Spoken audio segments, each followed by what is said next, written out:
All right, so welcome to the second annual Femtech Innovation Challenge. Thank you all for being here today. Uh, we have a group of 10 pitches from participants in this week-long challenge who started out the week learning about Femtech and learning about different areas they could innovate in Femtech, and then spending the week doing customer interviews or doing surveys to get feedback on ideas that they came up with after learning more about the specific area. And then they also have the opportunity to receive feedback from mentors, and now they've put together these 5-minute pitches for judges who are here today to help us out to award prizes for the top 3 teams for the best idea to come out of this week-long activity. So I'm just going to quickly introduce the 4 judges that are with us here today, and then we'll go ahead and get started. So we have Julie Hakeem here, who's an OBGYN, and she's an assistant professor at Texas Children's Hospital. She's also the co-founder of Femtech Focus with Brittany Barreto, who you all heard from on last Friday. She also is the inventor of a novel vaginal stent to address the needs of women after surgery and radiation treatments. Then I have Juliana Garzar. She's the director of Greentown Labs, a climate tech startup incubator.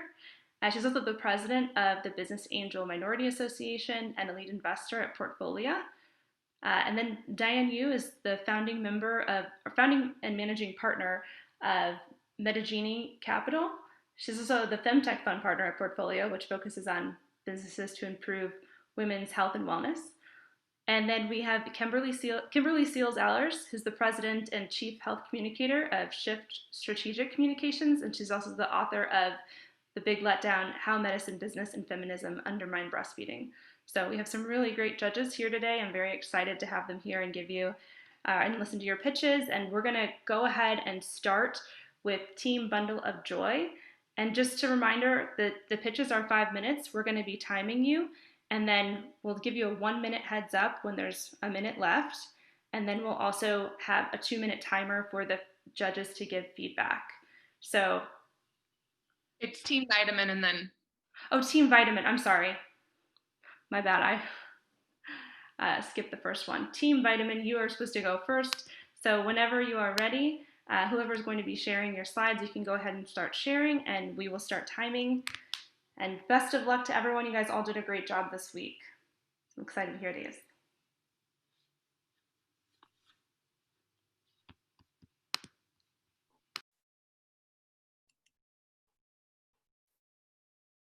I think we're ready. Hi, everyone. Thank you for joining us today. I am Team Vitamin. Did you know 51% of women in the United States struggle with swallowing pills? Allow me to introduce you to Team Vitamin. Through Jessica's story, Jessica is a few weeks pregnant and is a first-time mother. Jessica is one of the 51% of women in the United States who struggle with swallowing pills. So why is Jessica so worried about being able to take care of or take her daily dose of vitamins? Well, you see, prenatal vitamins are necessary to ensure the health of mothers and their babies. Certain vitamin deficiencies can lead to brain or spinal complications in babies. In fact, 125,000 babies in the United States alone every year are born with neural tube defects, which encompass defects of the brain, spine, or even the spinal cord. Vitapen's mission is to keep pregnant women and their babies healthy throughout their pregnancy by simplifying the prenatal vitamin process. Our vision at Vitapen is to deliver quality prenatal vitamins to pregnant women. So how does Vitapen work? Vitapen is a company that offers a powder-based prenatal vitamins in a portable and easy-to-use pen. Jessica would simply go to our website, take a quick survey to help us determine what all-natural prenatal vitamins she'd like to include in her daily diet, and we would develop a customized vitamin mix for Jessica. Jessica would then receive her preloaded Vitapen, which holds a 7-day supply of her customized prenatal vitamin mix. With the Vitapen, Jessica simply clicks a button and her powdered prenatal vitamin mix would dispense into any beverage or even her breakfast. As I mentioned before, the Vitapen holds a 7-day supply. So on the 8th day, Jessica would simply take out her empty biodegradable cartridge from the previous week and reload her VitaPen with the intact prenatal mix for the following week. Once Jessica runs out of refills, she can buy her refill pack cartridges in monthly packages. Now, one of our value propositions is powder versus pill. Powdered personalized prenatal mixes solve the problem of pregnant women and the trouble they face with swallowing current prenatal pills in the market. Another value proposition is farm to pen. The current vitamin market is extremely unregulated, creating a feeling of uncertainty in some of the mothers that we talked to during the week. VitaPen would be offering women a farm to pen system, guaranteeing women like Jessica that they are receiving a respectfully sourced product, reassuring them that they are choosing the best prenatals to nurture their bodies as well as their babies. Last but not least, portability. VitaPen is revolutionizing the process of incorporating a daily dose of prenatal vitamins in the diets of women. We are not only making a product that is easier to consume, but we're also providing a device that improves accessibility and portability of the prenatals. When looking at our market validation and research, we determined that our target audience is pregnant women who are looking to have an easier way to consume and efficiently take their daily dose of prenatals. Like I mentioned before, 51% of women in the United States have trouble swallowing pills. And when considering that there's 3.8 million babies being delivered each year in the United States, it results in about 1.85 million women who will struggle to swallow their vitamins. During this past week, we surveyed and interviewed 350 women from the UH community. 20% of these women were actually pregnant, and our target market, when asked if they would be willing to subscribe to receive premium prenatal vitamins in a pre-filled portable device, 83% said that they would be willing to purchase our device. One of our market differentiators is sustainability. The refill cartridges for the VitaPen will be biodegradable, and we plan on using sustainable methods during the production process of developing our vitamins mixes. We will adopt a premium pricing strategy as our product competes in the premium segment of the market. We estimate that a $30 price would be competitive to the other premium prenatal vitamins products in the market based on product differentiators. We plan to reach our target audience through multiple social media platforms such as Facebook, Instagram, Pinterest, as well as pregnancy vlogs and YouTube. Phase 2 of VitaPen, we project will take place between year 1 and 3. We will develop an online community forum, including optional expert nutritional advice, and expand to other demographics. So who wants to join us in caring for moms and their babies one VitaPen at a time? We are VitaPen. Thank you.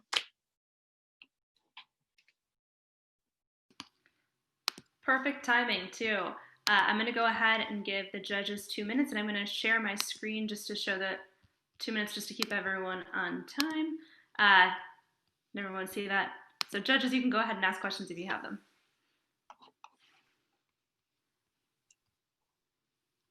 I had a quick question for you. Sorry to jump in. Very nice presentation. Thank you. Thank you. I was curious of the women that you surveyed who said they would buy your product, and especially the women who were pregnant. How many of them actually said they had trouble swallowing pills? It was about this. I'm not really sure on the percentage right off my head, but it was in the 80s, like 80%. So 80% of the pregnant women said they had trouble swallowing pills? So my question is why, I mean, I get that quite a lot of people have trouble swallowing pills.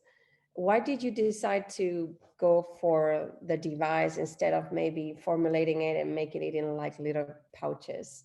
Why is the device and the full cartridge so important to the whole problem of swallowing the pill, which seems to be the real barrier to all the other problems that you're mentioning, like the gestational problems and all that? Right. So the reason that we came up with the device is that it would be a quick and easy way for these women for example, some of these women are taking 2 to 3 different vitamins each day, or sometimes even twice a day. So our product with just the simple click of a pen, you're getting your whole daily dose of vitamins in a click. You don't have to go and open jars. You don't have to go and, open a bunch of containers. It's one click, you're done. You have all your daily vitamins, and the woman can rest because, pregnant women are usually have swollen feet and they're tired. So it's just making their lives easier.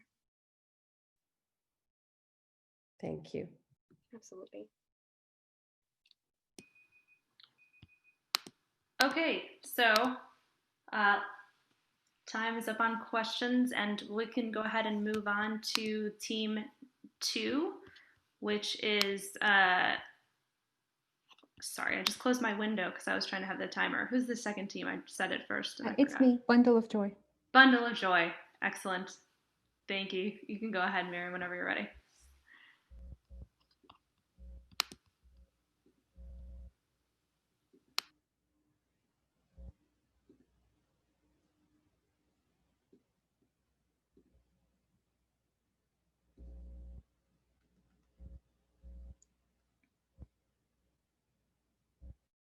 Okay. Hi, everybody. We're Team Bundle of Joy. Have you guys ever been around family when a new baby is born? The entire family gathers around the baby to welcome the newest member into their family, and this experience is wonderful for everybody, except for one person, the mother. After the identity-altering experience of being pregnant and giving birth, women are just overwhelmed. And as much as a baby needs attention, we strive to make sure that moms are taken care of during this stressful time as well. So the problem that we're trying to address is that new moms don't have a product that directly caters to their self-care needs. They're advertised a lot of products for the baby and for their own physical needs, but nothing to encourage their own self-care. We did some research and we found out that 94% of the women we spoke to said that their emotional needs were unmet during pregnancy and postpartum. So this shows us that self-care for new moms is a universal problem that needs to be addressed. Also, 61% of the women that we talked to ranked self-care after birth as the most difficult challenge they had to face. They rated it even more difficult than taking care of the baby. One of the open-ended questions we included in the survey was, please share your plan for self-care post-birth. And an answer that really resonated with us was, I'm supposed to have a plan. My plan is survive. So how do we solve this problem? We figured out 3 aspects that our product needs to address to really ensure that new moms are taken care of. We need to give new moms we need to maintain their sense of self. We need to give them their personal time back, and we need to promote rest and relaxation. Because it's a lot like when you're on the plane and the lights come off for you to put on a mask, and you're told that you have to put your own mask first before you can help anybody else. So ultimately, what's best for the mom is what's best for the baby. Because a stressed mom can trickle down that stress to the baby. So introducing Bundle of Joy. It's a holistic subscription that guides new moms through self-care. It's a per month subscription package that delivers 3 to 5 self-care products straight to their door, so new moms don't have to worry about planning or shopping their own self-care. So the category of products that are included in our box are body care, mindfulness, self-indulgence, and any product that promotes me time. So our competition. These are some of the brands that do something similar to what we do, but what really sets us apart from our competition is that there's nothing on the market that's a subscription. All of these are one-time payment boxes. And also all of our competitors address different parts of the problem, but we're the only company that addresses the whole problem. So for example, you can see some of the products on here like nipple cream, pregnancy recovery. These are products that are really for the physical needs of the mom. And then you could get another box that addresses like informational items, but we are the only box that promotes self-care and addresses the entire problem that moms face. So our marketing strategy is we're going to be using mobile and web, as well as social media and social influencers to market our product. And this is because we figured out that millennial parents and millennial moms especially, they go to the internet to shop for everything. Even if they're going to shop at brick and mortar stores, they're going to check online and see if they could find a coupon or if they could do that shopping online. So that's why we're going to use social media. We're going to be selling entirely online. And as for influencers, we found that they both influence online and they're also influenced by social media. So social media would be one of our biggest selling points for this product. And that is Bundle of Joy. Our logo is, we want moms to thrive, not just survive. And we're open to questions. Great job. I'm going to go ahead and pull up the question timer. And judges, if you have questions, you can go ahead and start. I'll start since I didn't get into the time last time. Great job. Really appreciate the information. Do a lot of work with mothers, so really understand these issues. Just two quick questions. One, what is the price point for your subscription service? And how do you really think about addressing the issue of parents not actually having the time to use the things? And so when we think about the context, it's not that they don't have access to products. They literally don't have the time to use them. So like, how are you really trying to address the problem of moms having time for themselves? And is that really a product solution? And what else could be kind of included in that? So we have a rough estimate for our price point. Since it's a subscription, it would be anywhere from $35 to $45 per month, and it would include 3 to 5 products. And obviously, we can't add time to a mom's day, but the way that we're going to give moms more personal time is by cutting down the time that they would need to like research self-care products or shop for self-care products. That would be really eliminated from their routine, and they can just rely on us to provide them with products, so they know that per month they don't have to even think about how they're going to take care of themselves. We can do that for them.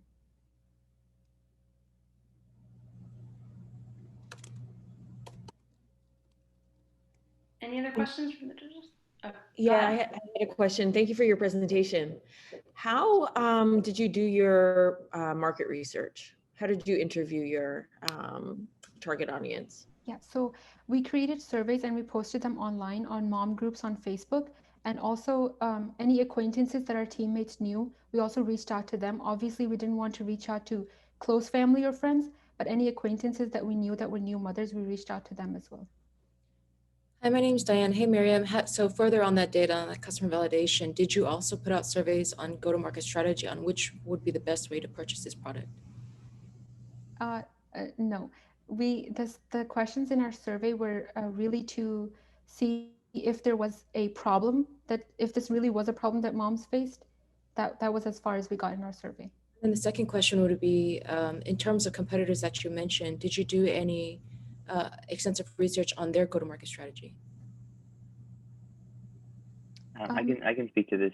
We didn't go into the depths of the strategy of the competitors. However, we did read through some millennial mother studies. So we found a study that was about 100 pages long, and we went through those different strategies of how to reach millennial mothers and took insights from that and then applied that to our product and our idea. Okay. And then in terms of, I understand that you have coming from a millennial point of view, was that millennial mother data, is there a reason why you chose millennial mothers versus other? I mean, it was just the studies and information that we found was millennial mothers roughly range in that 25 to 34-year-old range. And we felt that that's where, I believe it was about 50% in the studies that we saw of that age range were mothers. So we felt that it would be best to market through that strategy. yeah, because on the higher end of the millennial mothers, who are the people that are truly shopping products on Instagram from a mother point of view? As you know, the largest groups of it on influencer marketing is not mothers; it's actually fashion or modeling, etc. So I think there's a misalignment in terms of the go-to-market strategies. I think you need to do further data verification on that. All right, thank you so much. Good job, guys. Let's go ahead and start with clothing rental. The clothing rental team. You can start sharing whenever you're ready.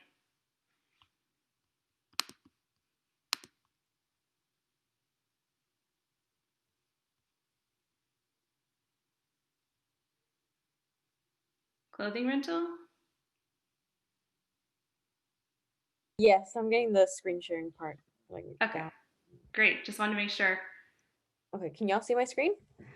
We can see it. It just is in still like edit mode, looks like. Yeah, there we go. There you go. Okay. Great job. Yeah, thank you. Okay, we are Rent to Impress, and by we I mean Shweta, Nora, myself, Kim, and Maria. So our mission is to provide women with the accessibility and affordability to reach their goals in the right outfit for the right event. So one of our main ideas is that we are a mobile app that wants to rent and deliver clothing, accessories, shoes to customers in need with an accessibility for all women. Okay, so if I could. Okay, here we go. Okay, so our target customer is women in need of clothing for specific events, women in need of fashion advice or help, women wanting to give clothing a second chance by renting out their barely used or unused clothing, women who want to earn money off of their clothing that would have been thrown away either way, pregnant women, college students, professionals, and of course, brides. Some of our business workflow is that we have a service fee charged to each customer. We have the royalty fee, which is 75% service fee given to the renter, and then 25% of the rest of it is a fee that is given as revenue that will be invested for product development and marketing. So here you see how our cash in shows is the royalty and cleaning fee. Our cash out is our service fee, cleaning fee, and shipping fee as well. Here in our product and market and competition, our product package includes a mobile application, cloud storage, user-to-user renting, shipping, and delivery. And then, of course, in our people, we have 4 dedicated owners and 1 fashion advisor. So here you see in this diagram our little like diagram of our competitors.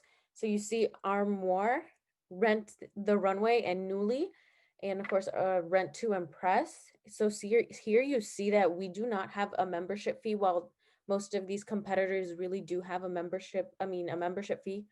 Of course, we have no subscription fee, shoe rental service. It's a very affordable and jewelry rental services as well, package offers that we have for our customer. So our marketing strategy is that we want our present customer to refer new customers, and of course they would get a referral bonus. Frequent buyers would get reward points, and of course having advertisements on social media such as Facebook, Instagram, TikTok, any of that. Of course, we also want to get social media influencers. Of course, they would be paid to use our website and advertise our Rent to Impress on their accounts. Here we are talking about our investment and risks. For our investment, our initial investment is of $250,000, a gross revenue of 25% on each rent transaction, an expense of 10% on each transaction, so a profit margin of 10% on each transaction. Marketing expenses and other overhead charges are subject to change due to the success of our product launch. Initial risks are limited options for our buyers, limited renters, and coverage area. And now for our questions. Thank you so much. Hi, I have a lot of questions actually. I'm just going to start naming them and then I'll go through them real quick. So, there's a lot, this market is saturated. So number one, and I'm going to go back real quick, just due time, you need to identify a niche. This is very general, again, saturated market. There's a Gwynny Bee that's for plus size. There's Stitch Fix. Obviously, Rent the Runway is the titan in the market, and Yoga Club is for yogis, right? So I need to what is your data really validating in terms of which niche are you going after being a saturated market? Number two, what justifies your royalty? I saw that as part of your cost as a new startup. So there's a lot of question behind that. Number three, repeat customers are huge for you guys, and that will help build the validation. What is referral program really doing with the social media marketing? That has to go hand in hand. So I'll go more into that later.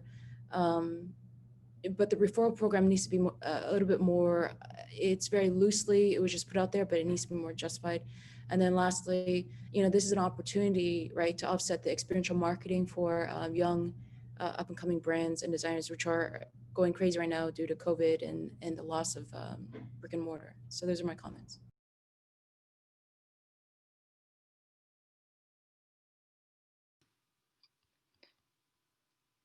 Okay, any other questions from the judges? Yes. So I wanted to, I'm impressed by the fact that you were able to determine how much you needed. And, can you tell us how you came with that number of 250K?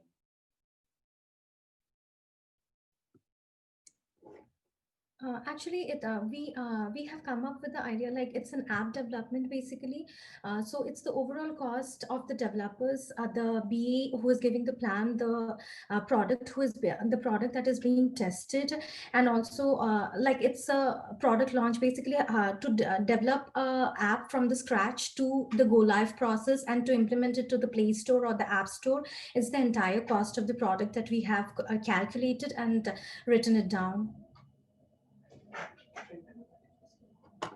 Thank you. Okay, time for questions is up, but does anyone have a lingering question? They just want to make sure they get in. Okay, all right, let's go ahead and go to the next team, which is Team Goldilocks.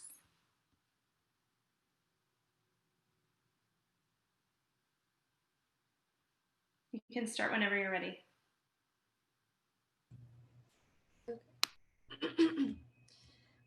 We are Goldilocks, a direct consumer company revolutionizing the menstrual cup market by creating a tailored experience that results in a personalized cup just right for you. Meet Michelle. Michelle's a 20-year-old college student, and every month since she was 12 years old, she has been dealing with her period. At the start of her menstrual journey, like many others, she started out using tampons and pads and later transitioned to using menstrual cups because of their reusability, reliability, cost effectiveness, and environmentally friendliness. However, it was difficult for Michelle to find a menstrual cup that didn't leak, fit her correctly, and was comfortable. Like Michelle, there are 34 million females aged 15 to 34 that use menstrual cups in the US alone, and the market size projection suggests that the US market for menstrual cups would reach $727 million by 2023. We listened to Michelle and to our customers, and we wanted to help them find the cup that's just right for them. Goldilocks Cup is the solution. Goldilocks Cup enables the customer to create a cup that is more personalized, comfortable, and minimizes leakage for a better fit overall. Goldilocks operates in 4 simple steps. First, a customer will go to our website and take our Goldilocks Finder survey. The survey will then formulate a range of cup sizes which will better suit the customer. Our company will then send them a sizing kit, which will include 3 to 4 sizing rings that the customer can try on and determine which size is the best for them. The customer will then have the option to customize the width, length, stem style, firmness, and color. After adding final details to the cup, the customer will get sent their Goldilocks cup. Our plan is simple. We will sell the Goldilocks cup directly to the consumer, and we will partner with other reusable feminine hygiene product companies to sell additional menstrual accessories as a bundle. We will promote our product through educational blogs to help raise awareness on menstrual products, partnerships through local OBGYNs and feminine hygiene companies, and finally through online marketing with the effective use of SEOs and social media. Our stakeholders are crucial to our company, and we bring value to all of our stakeholders. Consumers will receive the most comfortable and personalized cup on the market. Patients will be connected to OBGYNs, and we will help create additional revenue streams for feminine hygiene companies. Our direct competitors would be Diva, Lena, and Salt, and we tackle the competition through these key areas: minimal to low leakage, minimal waste, offering other menstrual products, a user questionnaire, manual customization, customizable bundle options, and the try-on option. My name is Cecilia Rodriguez, and I am the CEO and co-founder of Goldilocks. My experience in leadership and customer service makes me the right person to lead the company. For Sindhu Rajanayaka, CTO and co-founder of Goldilocks, with his technical experience in biomedical engineering, he is the ideal candidate to understand complex technical concepts. Jenny Pan, COO and co-founder, with her technical digital media background, she is an expert in marketing and branding. And finally, Trinity Doan, CFO and co-founder, her experience in civil engineering makes her strong in problem solving, and her focus on environmental design is crucial to the company. The Goldilocks team will offer top customer service and is invested in making an enjoyable experience for all of its customers.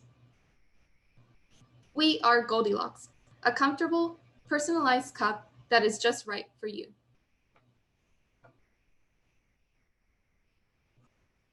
All right, so judges, 2 minutes for questions. I'm going to go ahead and start the timer. And anyone have a question? I do. Thank you so much. This is an impressive presentation. So first question is, are you planning to produce the cups? And the second would be, what would be the price point compared to competition? Yes, so we are planning to produce the cups for the customer. And based off the current market right now for other cups, it ranges from around $30 to $50. So we would be looking to price our cup at around 40 to 50. Also, sorry. Oh, sorry. Go ahead. Sorry. Also, I just want to add that we came into that market prediction based on like 10% of the market. So it's 33 million people who uses menstrual cups, and we're projecting for our first round of sales would be going into 3 million, and then projecting it in the future. I had a question for you about your manual customization. So tell me a bit about these rings that you're going to be sending, and how are they going to get the ring high enough up to the cervix and then retrieve it? What does the ring look like? So the rings would be served just for sizing purposes. And I think it'd be like similar to the concept of maybe diaphragm sizing too. So they would get different sizes that they could just try on, just to make sure that they get that the cup they want is the right size for them. Also, to add to that one, so I would say that the sizing rings would come with like different color codes. So you don't have to actually send back the ring. You just have to say that, okay, the blue ring is the best fit for me. So then we would know that that is the perfect fit and the width too. Thank you. So they would feel the most comfortable with a certain ring, but we wouldn't necessarily be able to see if that prevents them from having leakage. Right. So there are like two parameters. First, the width and the height. Height is the one governed by the volume. So when actually the person is the female actually going through the questionnaire, she would be prompted a question saying that what kind of the volume that if she had an idea about it. So we would be sending her a set of cups as well with different volumes. So she can also, because when you're going through the period, it will be like there are light days as well as heavy days. So we can customize according to what the customer actually wants. And sorry, I'm persisting with the rings. When they get the rings up to the cervix, it's not always that easy. Is there a retrieval mechanism? Like, how are you going to get the rings out? Yes, so the retrieval mechanism is just like a string. So even the string would be segmented. So you just have to say that, just the last part of the segment, say that only 3 parts of the segment is visible outside. That gives us an idea that how many segments would be inside the vaginal canal. So that gives us an idea of like how the height would work. And for your question, it would be how to retrieve that. That would be just by a small segmented thread, so it will be easily for the consumer to pull down. Thank you.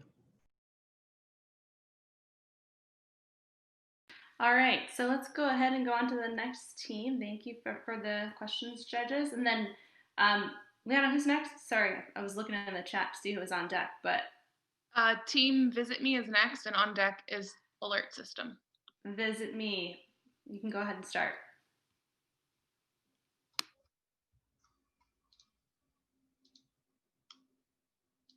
Okay, just give me a quick second while I set this up.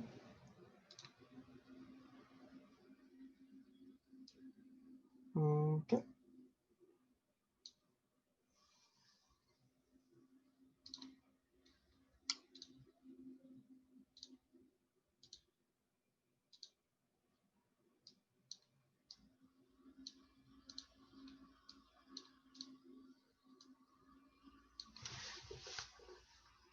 So hello everyone, my name is Humberto, and today I'm going to talk about Visit Me, which is going to be a way to empower women to get the healthcare that they need. So before we talk about all the amazing features that Visit Me has, we're going to talk about a big problem that the US is facing, and that is that women are not getting the healthcare that they need, and they have to constantly fight against misinformation. As you can see here, the average person in the US, they go 4 times a year to a doctor, in contrast to people in other developed countries such as Japan, they go 13 times a year to a doctor. And this is a problem. This means that people are not actually taking care of themselves, and this affects mainly women. As you can see from this graph, women are less likely to go to a doctor, and this is based on income. So income is a factor that prevents people to go to a doctor, but also some other things like they couldn't find time to go to a doctor, or they had problems getting childcare. And if you're someone that is unable to go to a doctor because of time or because you have to take care of your child and you get sick, what do? Most likely you're gonna Google your symptoms in Google. But the problem is that that's not a good way to take care of yourself. As a study found, 96% of health article news are unreliable. So whenever you have people that they don't go to a doctor and they are getting misinformation, that is only bad news. So the solution that we come up with is to create an online ecosystem that empowers women to stay on top of their health. So basically, what it is more than just an app. It's more than just a website. It's a combination of the two. We have the app feature, which serves as a reminder and a easy way to schedule face-to-face appointments and access to telehealth. And also, it provides a reliable access to health articles. So as I mentioned before, we're an app and a website, and I'm going to talk about a little bit about the competitive advantage of our app, which is going to be easy to use. You're going to be able to find doctors to meet face-to-face and make an appointment with them. You're also able to make an appointment to the phone and get checked up to the phone, to telemedicine. Also, you're going to be able to schedule reminders to remind yourself when it's time to go to the doctor. That way, you don't just forget and you actually go the times that you need to go and get and get checked. Also, we're going to have on our website reliable health articles that is going to be free access, so everyone can access them. However, there are going to be some ads, and that is how we're going to get revenue. And I want to emphasize on the articles because they are a way to get people engaged to our platform, because they are going to be written weekly based on Google Trends, and they're going to be reviewed by doctors. So not only they're going to be relevant due to Google Trends, but also they're going to be reliable because they're going to be reviewed by doctors. And also, as I mentioned, we're going to have premium features on our app. So one of our features, premium, that will be that you could make an appointment to a doctor faster to AI. And also, you're going to have ad-free content ad-free access to our content, our website. And you could have a family plan to schedule and keep track of the whole family appointments. So not only of yourself, which is this amazing for women that want to take care of themselves and of their families. And the reality is that the global telemedicine market is huge, standing at $34 billion right now, and it's projected to be a $185 billion dollar market by 2026. This is a big deal. Although there is some competition out there like WebMD, there is not a competition, there is not a platform that is specifically to women. And that is where we came in.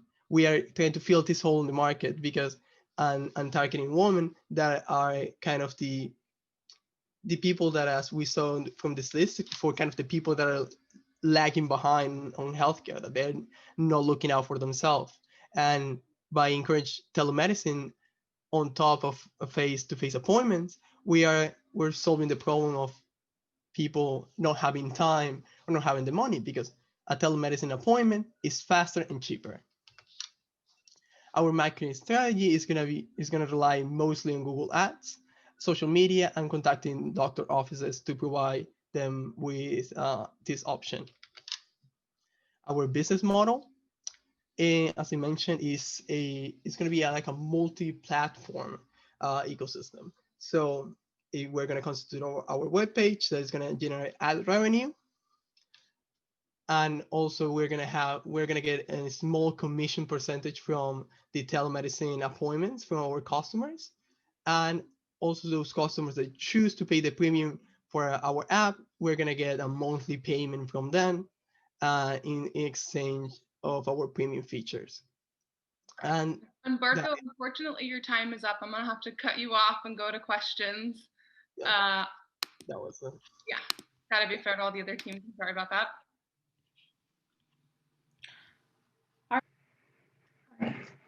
Can you just can you guys see that full screen? Yep, you can see it. Thank you. All right. Imagine you're walking alone at night to the parking lot after a long day of work. You nervously glance over your shoulder multiple times, wondering if that man behind you is following you. Thankfully, you make it home safe. But 2 days later, you hear from a friend that a woman was attacked not even a mile away from your whereabouts around the same time you were walking alone. How many of us can say we've experienced something similar to this? You aren't alone. Out of a survey done with 655 women over age 18, half say they avoid being alone while walking anywhere at night. As you can see, women are acutely aware and afraid for their safety in every aspect of daily life, from commuting to going on a first date. That feeling of being unsafe makes women hyper-aware of their surroundings, which isn't always enough. Dangers can lurk around women in unknown high-risk areas with criminal activity. During our customer discovery, we found that about 80% of responders reported feeling unsafe while traveling alone at any time in their areas or unfamiliar regions. Only 27% stated they were aware of nearby human trafficking.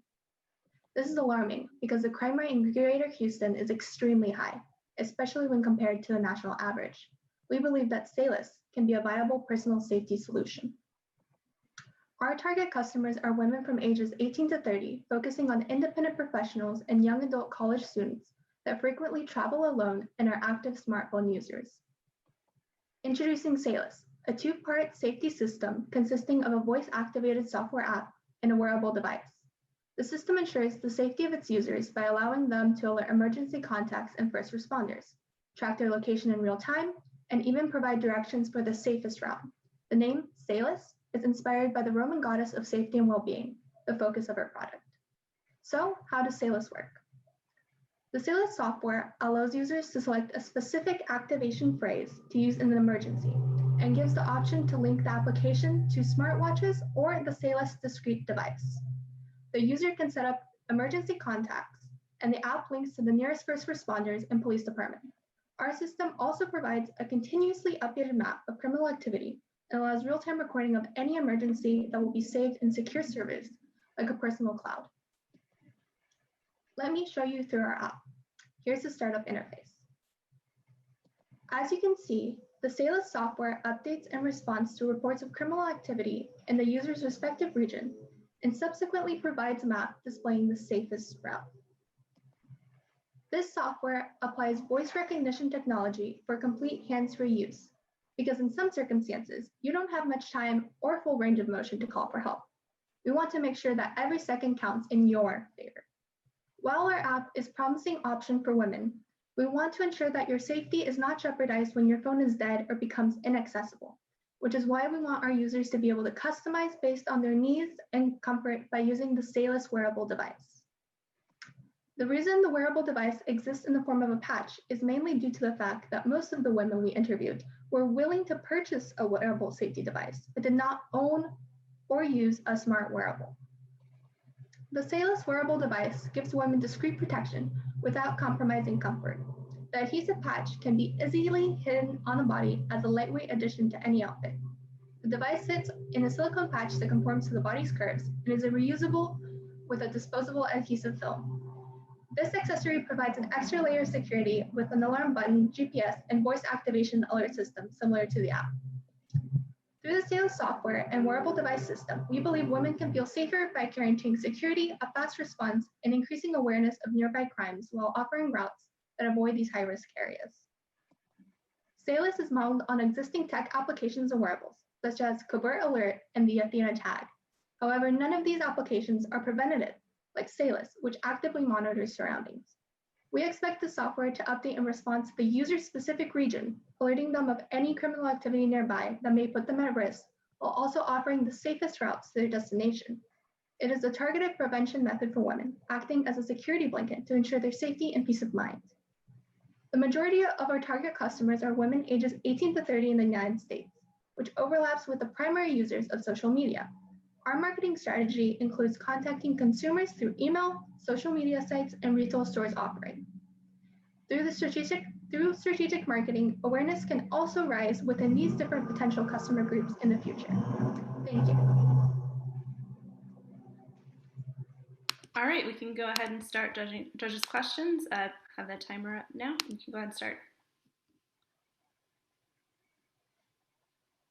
So one of the questions I have is regarding how do you get updated if anything happens in your surroundings? So basically, one second. So basically the app has a system of, it draws, we were thinking from police data, as well as people reporting crimes that happen, which is one of the options in the bottom in the interface with the warning sign that people can report crimes. And based on these color codings, you see this is the safe, these are safer areas, these are the more dangerous areas, and based off of the police reports, crime reports, suspicious activity, and past attacks or things that are happening in that area. Can I ask you quickly, sorry, thank you for a great presentation. Can I ask you about the patch itself? Is it a button that's on it that they push, or could you walk me through the patch a little bit more? Yes, so we said the software is the primary thing, the app, and that could connect to a watch, but we noticed a lot of people don't have or want a watch, a smartwatch. So the patch is something they could wear, and it's being held in a silicone case, and the device is the inner part, you see the white part with the panic button, as well as a speaker on the bottom, so they can voice activate it or button activate it if they don't want to talk. So it's scenario specific depending on what they need. Hi, great job, Usna. You covered almost every area, I believe, on our checklist here. I would say this is also, people have done this, been there, done that. So what differentiates you guys? And then also the go-to-market strategy is very generic. I would suggest that you do something more of a, there's a lot of ethos here, right? You can pull on the heartstrings of, there have been women, you know, that are looking for their safety as soon as they get an Uber, or a lot of these areas, there are market opportunities where women feel that they're fearful for their safety. So you could do potential partnerships for go-to-market strategies rather than just launching organically through social media. Yes, the one, I think, potential market partnership we did thought of was with safety companies or safety alert companies, kind of like, I think that's more for in-home, but that was a potential one. And as far as setting it apart, so in our market analysis, we approached it from looking at what is out there, what kind of things women value. And we notice women value adaptability and customization. So they don't have to give up things like the way they dress or anything, right? And that is what we found in the lower half of these products. They're going from least adaptable and to most, as well as the different features that these products offer. So most of these just offer alert system, like right then and there alert if something's happening. Whereas we're trying to capitalize on prevention and telling people and making them aware of their surroundings. So the preventative system with the whole updating, mapping, mapping of crime in their region. I just had a quick question. Thank you so much for thinking about women's safety. It's such an important issue. Really appreciate that. Just in terms of how you're determining what is a safe route, right? It's almost like the financials market. Like what's happening currently is not an indication of what is going to happen in the future. So when you are telling people this is a safe route, is that based solely on what may be happening? So they're avoiding current happenings, although that is not really an indication that something can't happen on the route that they're going on. Is that correct? I'm not, either way, I'm just trying to fully understand. Yes, that is true. We cannot, yeah, it would be based on past, but we're trying to maximize the sources. So police data, because we saw that that data is also made public, but it's just so hard to understand and access. So police data of all the crimes and reports, as well as user data if someone witnesses something or hears about something. And that's what the little alert icon section is. And then the colors ranging, but there would be like an algorithm that would figure out, according with all those, taking in all those factors and elements to map out the safest route, just like how when we're driving, right, the traffic, our Google app uses traffic and accidents to calculate the fastest. So this is calculating the safest based on that information. So Uzna, you have something really neat on your hand that can be disruptive to the market because there's a lot of opportunity. People are doing what you're doing, but they're not doing this real time using the data, right? With the cities, with the police, but they're also like Ring. You know, there's a lot of apps out there that are really up to date, more faster than the reporting that has to be done on the data side of the city or the police department. So there's a lot of opportunity for potential data usage that you can disrupt and then use your technology to use that market, go forward with that market. Yeah, definitely. And a lot of partnership opportunities too, now that I think about it more. All right, great job. Let's go ahead and go to SensiBand. If you want to start sharing your screen, you can share whenever you're ready. Thank you.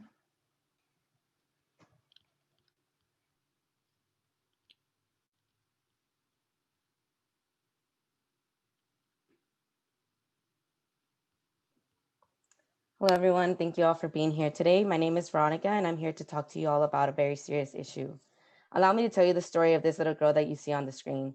Throughout her elementary school years, this little girl had to skip recess and go to the librarian to help her put up books because her light sensitivity would cause her to have headaches. But not your regular mild headaches. We're talking about headaches that would make her cry. This little girl is actually me. 2 years ago, I was diagnosed with chronic migraines. And when I experience these migraines, my productivity is ruined. All I want to do is get a massage and an ice pack. Sadly, this isn't always possible, and it is intimidating to think that I will be joining the workforce soon and might experience setbacks from my migraines. Like me, there are many women who are facing this same issue. In fact, women are 3 times as likely than men to suffer from migraines. Based on our research, 85% of chronic migraine sufferers are women. 157 million workdays are lost each year due to migraines, and $36 billion are spent on lost productivity and healthcare costs each year. Research also shows that more severe and more frequent attacks often result from fluctuations in estrogen levels. This is why my team and I created SensiBand. Our mission is to create a better alternative solution to combat migraines, and our vision is to empower women to be more productive and take control of their lives. SensiBand is a headband that will provide comfort for your migraines. As you can see, I'm actually wearing a prototype version. So it'll be a 2-stranded headband. The back strand will be filled with sensors as well as massage heads that will be battery powered. And the front band will have an additional feature where you can be let down and get a massage on your temples, as well as a cooling effect across your forehead, We found that through our customer discovery interviews, out of the 10 women that we interview, 8 of them said that they use ice packs when their headaches is just uncontrollable. The SensiBand provides value because it is fast acting, discreet, and fashionable. SensiBand will provide women with the power to confidently and discreetly manage their migraines. Additionally, there will be an app that collects data to provide users with insight. So you might be wondering how this compares to our market. Our competitors, both direct and indirect, offer solutions that are expensive, inconvenient, unfashionable, and invasive. As you can see on the right-hand side, the solutions range from home remedies to more advanced devices that use electrodes. But all of these solutions are different from ours. And you can also see a spectrum on the pricing. Our target market consists of women who are between the ages of 20 to 45 who work and suffer from migraines. On the left side, you can see that the size of this market is about 11 million women. And this is the breakdown of our price. We estimate that the price that the market will be willing to pay will be $100 based on some of the research that we conducted. And we believe that we can capture 10% of this market, which will allow us to target 1.1 million potential customers, since this is a niche market.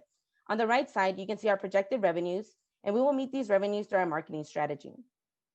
For our marketing strategy, we will affiliate with social media pages and podcasts that are targeted towards women with migraines. Additionally, we will use Google AdWords, Amazon, our website and app to directly market to our customers. Now, for our timeline to market, our first year, we will spend time on the design and research, as well as prototype and testing, with the goal of launching the product of February of 2022.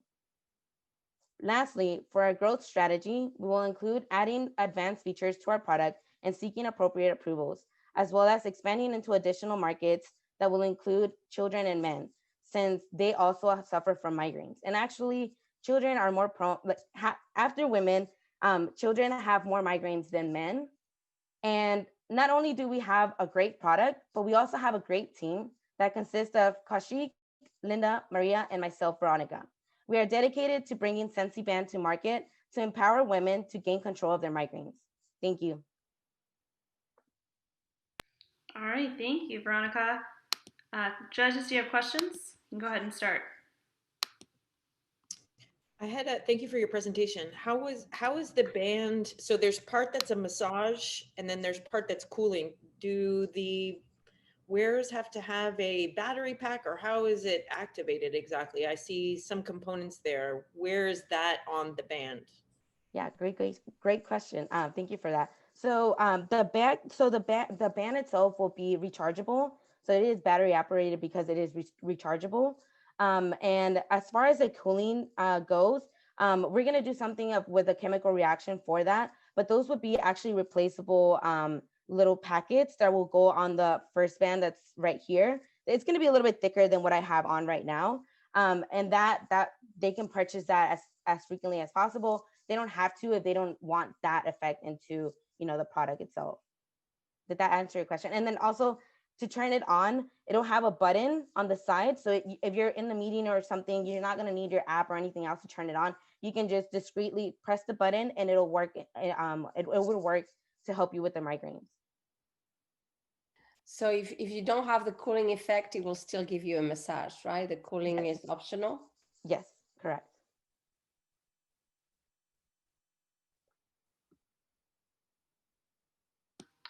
Any other questions from the judges? All Yeah, right. I would recommend, Veronica, if you go back to your team page, that you continue to build out your team on the medical side in terms of maybe a neurologist or anyone that specializes in migraines would be really helpful to really back some of the clinical. Yeah, thank you so much for that. Yeah, since this was a week-long process, we were actually trying to seek out for advisors, but since it was just such a small timing, we couldn't. But we definitely had thought about that, and we definitely will reach out to specialists. Thank you so much for that, Diane. All right. So next up, we have Team CPR. CPR team, whenever you're ready, you can start sharing your slides.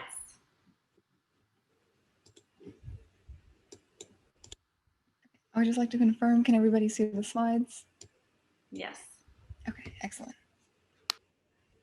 Hello, my name is Sarah Honish, and today I will be presenting our product, Rescuer.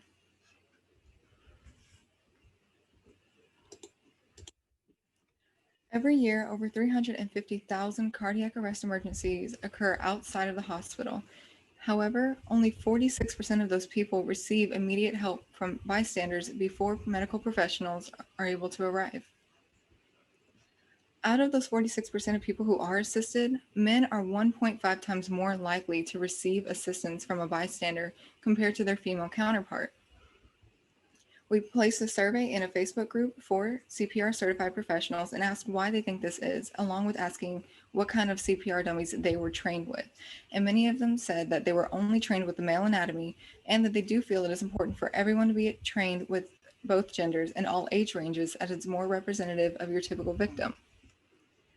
When we did more research to see what is currently on the market, there does currently exist a few female CPR training dummies. However, they are 4 to 9 times as expensive as the standard male dummy that you see being used regularly. And you combine that with the general public's unfamiliarity with performing CPR on a female, and that gives men a 23% higher chance of survival over women, according to the American Heart Association. On the left, you can see the standard CPR dummy stature, and it is represented by a fit male. And however, the typical cardiac arrest victims, is usually around the age of 64, and they're most likely suffering from obesity and other health concerns such as high blood pressure and high cholesterol, and they're most probably physically inactive. There does exist a overweight CPR dummy on the market, but it is 5 times as expensive as the male, which ranges between $100 to $200 and is also only sold in Europe. So we would like to introduce you to our model. It's a modular system, and you can see there's a base fit male, which it's made of the same material and has the same inner workings as your standard model, but it also has a silicone lining on the outside that simulates fatty tissue, and there's a skin that you can put over it that simulates a small and also an overweight female and also an overweight male. And it is similar to like a diving suit with a zipper in the back, and we also plan to have Velcro on the inside along the sides of the breast to help it from slipping while people are performing chest compressions on each version of it.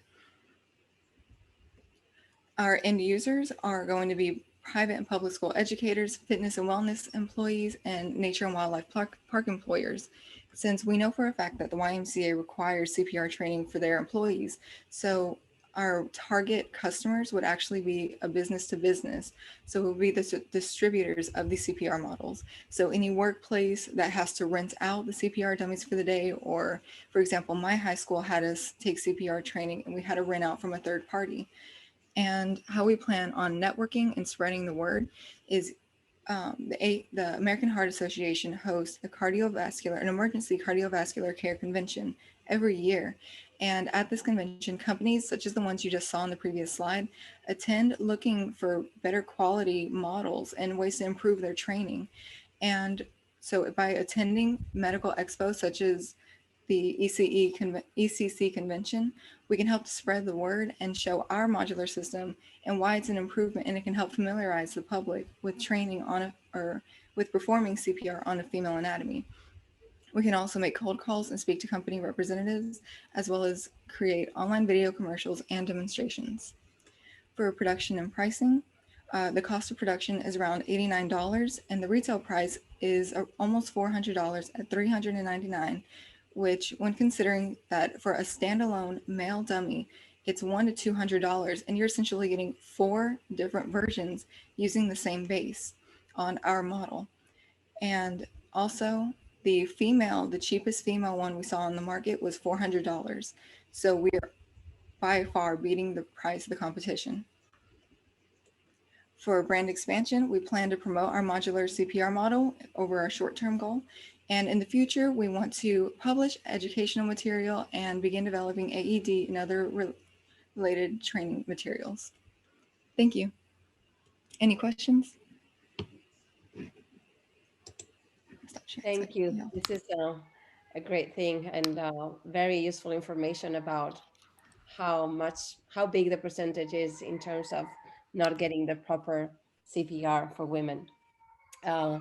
I was wondering, have you made any kind of market sizing exercise on how big the market is for this product? Well, the market for this product, since we're aiming towards distributors, we would have to be essentially convincing them that at these conventions or at these expositions, as I mentioned before, that they need to replace what they currently have when next time they cycle through their current CPR dummies. So it's not like people are constantly like, oh my gosh, mine stopped working, now I have to. We're hoping to aim to be the new replacement for when they're improving their old system. They can upgrade to ours. I had a quick question for you. Thank you for your presentation. Thank you.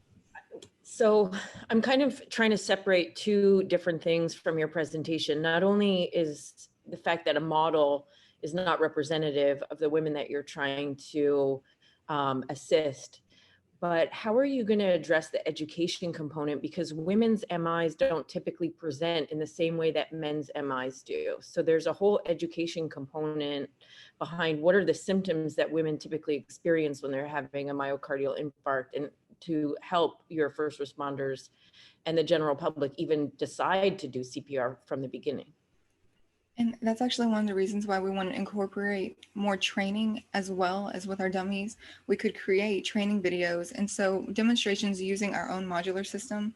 So we feel like it's to educate the general public, because many people don't know that the steps it would take to recognize and address a medical emergency in a female.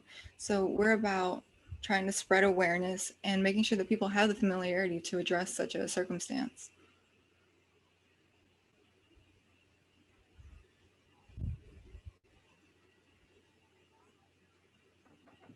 Any other questions from the judges? Just one, and I think it just falls on the back of the other one. I mean, had you considered a primarily female model? Yes, ma'am, we had, but then we thought that was actually our original plan, was just to create a female model. But then we were looking at, well, based on the competition and after doing more research, there's more than just females as an underrepresented group. You know, as just a body type in general, we could address a bigger issue and also create a more complete set and representative set of the typical victim of cardiac arrest, so that people, the average bystander who do receive training, can feel like they have more grounds covered. Because the typical female anatomy, it changes based on weight as well and age. So even the other female models that we saw on the market, to avoid being, I don't want to be rude, but they had generally small, perky breasts. And that's just not realistic when you're performing chest compressions. They're going to be in the way. So we decided that there was a bigger market available than just creating a single female model. This is a really great problem. I understand that women, are less likely to receive CPR because they're a little bit more nervous, right? They haven't practiced on a dummy with breast, right? And so, no, this is a great problem. Thank you very much. Good job. And again, I know I put this in the chat, but apologies about the timer. I'm not even positive it ever did start sharing. I'm not sure what's going on with my Zoom and computer. But thank you guys for the questions. And next up is Team Vending Machine. So whenever you are ready, you can go ahead and start sharing.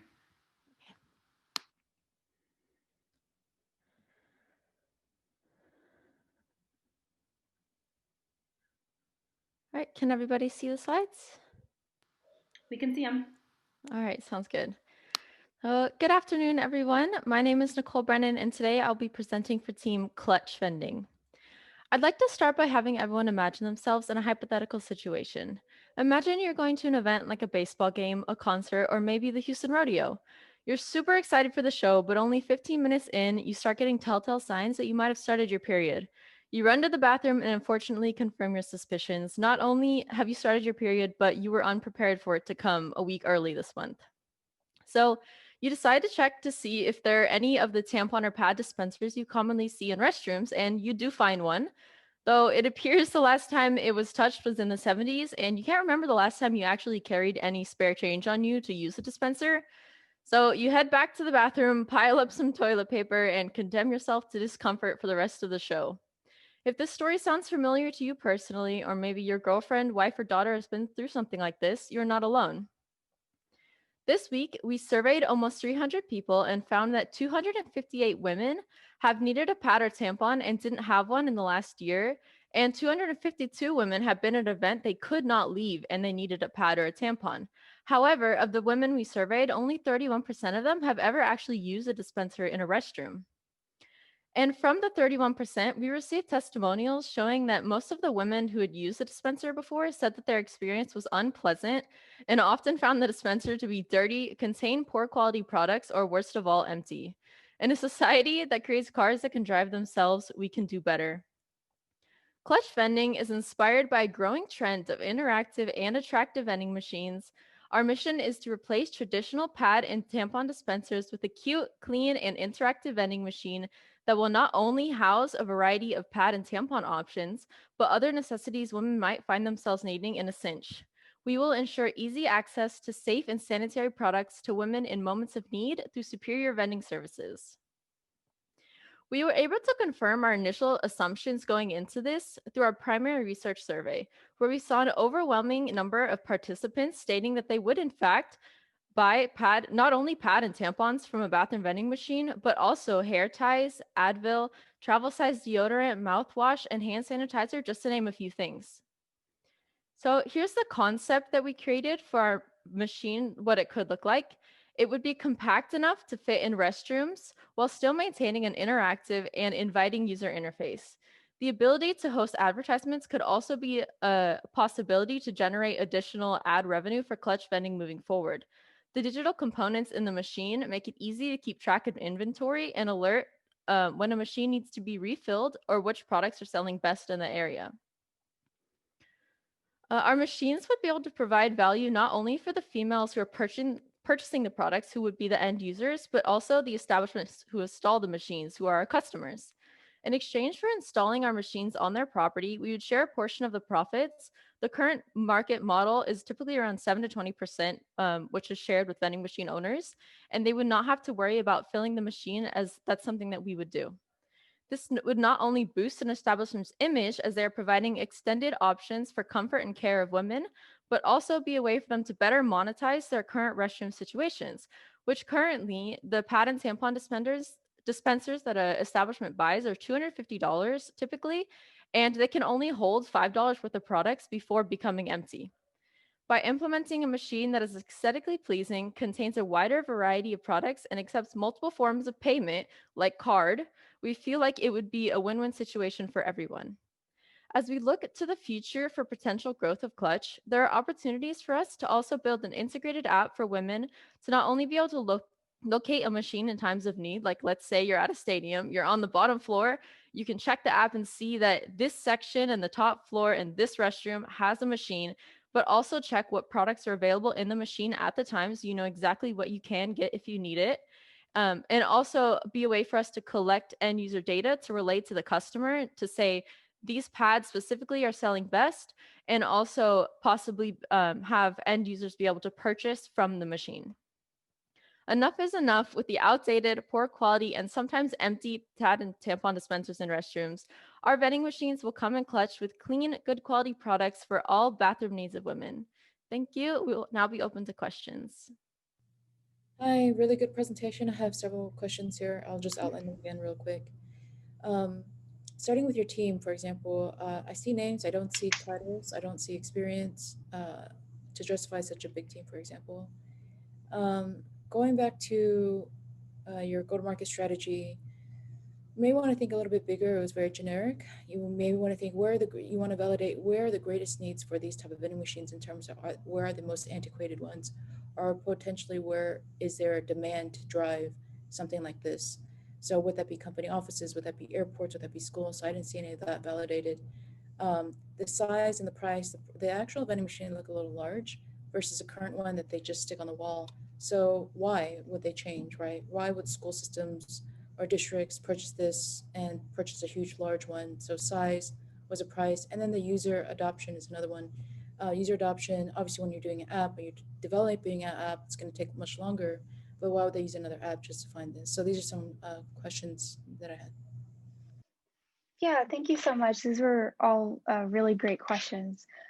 So regarding where we would go to next, so we would actually go into venues or like, for example, like large offices or venues. That was our initial beachhead market, which I agree with you. It is still broad and we're still doing more market research and we're still interviewing our customers more. So thank you for bringing that up. But that was our initial beachhead market. And then in regards to size, so the width of our the width of our product currently is set to be the same width as the actual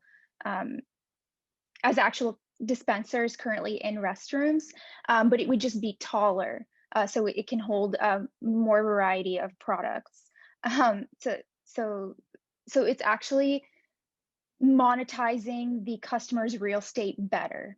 And also in regards to why would they replace it, we would actually be installing it for them, and we would give them part of the profits, like 20%. That's actually how current models of vending machines work currently. So that's how we are planning to do ours. Like Nicole mentioned earlier, so we would actually install it for them, and then we would share 20% of the profits. That 20% is a little bit crazy. I don't know if that's true or not. And I'm sorry, it's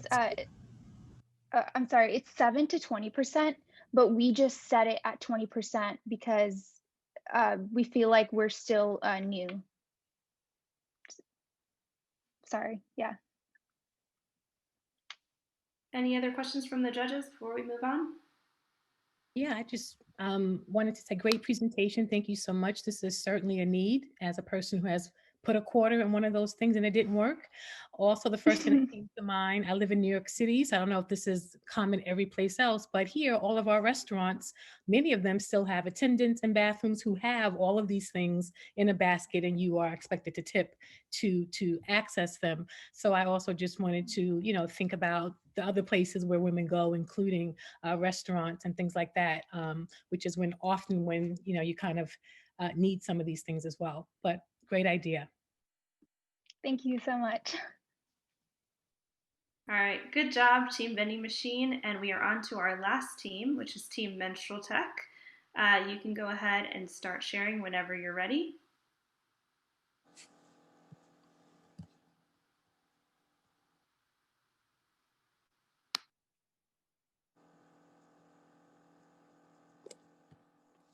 Sorry, can you see my screen? Yes. Can you put presentation mode, please? Yeah. Okay. Hello, everyone. My name is Faral Mahmood, and today we're going to talk a little bit about period pain. To start off, I want to introduce you to Angela. Can you go to the next slide, please? Sorry. This is Angela. She's 33, a marketing assistant, and about to be late for work. Waking up with cramps so excruciatingly painful, she's been waiting the past 20 minutes in bed for her painkillers to kick in for some relief. Now she's opting for a heating pad for quicker relief, but doesn't feel comfortable bringing that huge thing into work. Next, we have Michelle. She's 16 and having to ask her teacher in the middle of class to go to the nurse just to take some medicine and lie down. She'd rather be in class, but regardless, the pain will keep her from concentrating. Like Michelle and Angela, so many women struggle with menstrual pain that goes beyond the common cramp. In fact, 20% of young women reported missing school or university due to period pain, and 41% of young women said pain affected their concentration and performance in school. Over the week, we were able to conduct a survey and got results from 181 women. From these results, we saw that on a scale from 1 to 10, 63.6% of women reported having pains of a severity of 7 and higher, and 63.6% of women wanted a more effective pain relief method.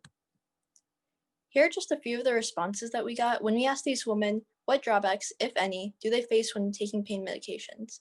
Many of these relate to the side effects while taking pain medications, as far as damaging liver, drowsiness, addiction, and not mixing well with other medications like antidepressants.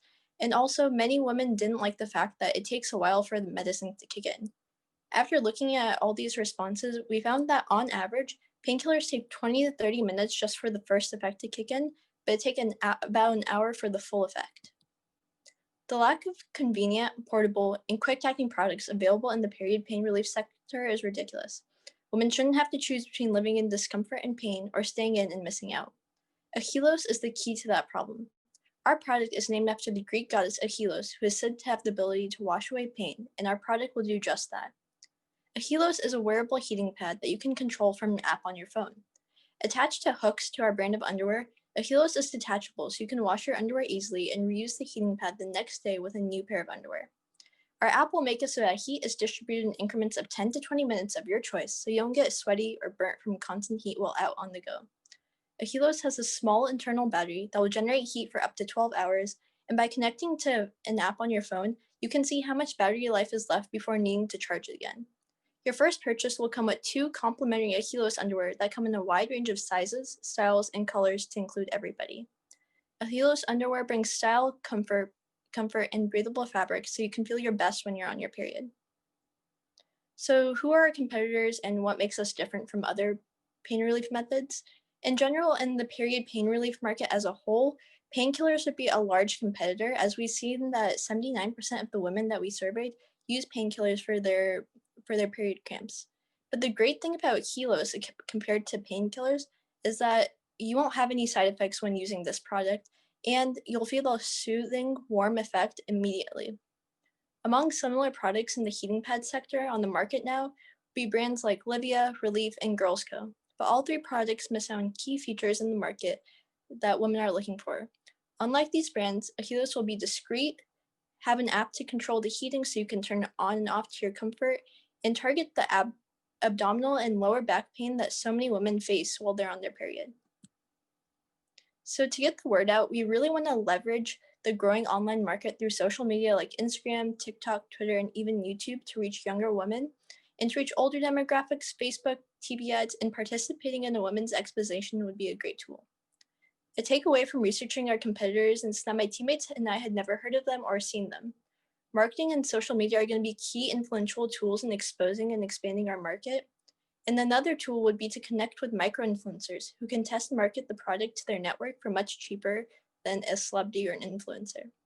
Lastly, future collaborations with a company like Thinx would be a great way to reach a new market. Thinx are period underwear that allow women to forego wearing a pad or tampon, so a collaboration with Thinx for a line of their underwear that is attached to a Achelos heating pad would be great for both brands. With the Achelos, say goodbye to excruciating pains from cramps and say hello to an easy breezy period. Thank you, and my team will be answering questions now.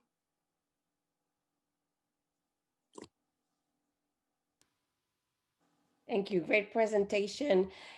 If we can go back to the competition slides, I think it would be great if you could tell us exactly what those competitors are. Are they all heating pads? Yes. Okay. So for the first brand is Livia, and they are also heating patches that you have to attach directly onto your skin. And then you have a little remote that you attach to your pants. So it's not discreet at all because you can obviously see that someone has something attached to their pants. And I think it seems uncomfortable to have to attach it directly to your skin because having adhesive on your skin could be abrasive. For Relief, it's targeted specifically for people who exercise, so it's not meant to be worn under anything, since many people just wear their leggings and a sports bra, and it only targets the lower back. And for Girls Co, it's just a band that you would wrap around yourself, so it's pretty large and bulky, and it doesn't have an app that you can control and turn on and off. And additionally, our product will come with a pair of underwear that comes specifically with our heating pad. But it could be used with any kind of underwear, right? We want to, that's something for future consideration, but to start off, we really want to like promote our brand and our range of styles.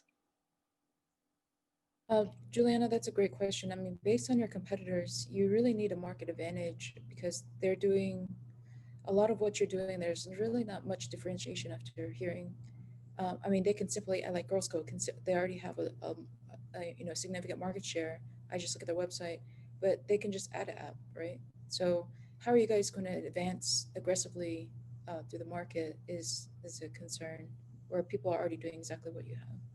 And then also, Yeah, is the or ad itself, I was thinking you mentioned Girls Code was bulky, and here you have it as discrete. So that's why I was a little confused if it was only about adding an app to your product, like Diane said, or there's more differentiation there. And I think for this, maybe pictures or drawings of everyone would be very helpful to have more like a visualization of the different solutions there. Yeah, definitely. Compared to Girls Co, it is discreet in the fact that you can wear your clothes over it, but the fact that it kind of takes up a large portion of your abdomen, and the fact that you don't really have the ability to control with your phone to turn it on and off. So I know, like, if you use a heating pad constantly while you're outside, it might get too much and might feel uncomfortable. So having the ability to turn it off at your convenience is a major selling point for us. Okay, any other questions from the judges before we wrap up and go to deliberation? and then in terms of the battery life on this, so if you wear it around all day, if I have a situation I need to wear it all day because it's not bad, what is the battery life on this? So we mentioned 12 hours. Yeah, so I mean, we would provide a charger for you if for some reason you were out longer than 12 hours, but your app would notify you when you would need to charge it. All right. All right, so good job to all of the teams here today. Y'all did a very wonderful job. As I mentioned, we're going to have the judges go into deliberation to kind of think over who the top 3 teams are. We have about 20 minutes, so we're hopefully right on time. And just let me know, though, if you need a little bit more time. Liana's going to join you in the judging breakout room. And I'll be in here talking with the participants about some of the upcoming opportunities if you're interested in innovation and entrepreneurship. So stick around in the room. We're going to talk about that while the judges deliberate. And again, if you guys need anything or need more time, let us know. But Leanna, want to go ahead and put them in the breakout room?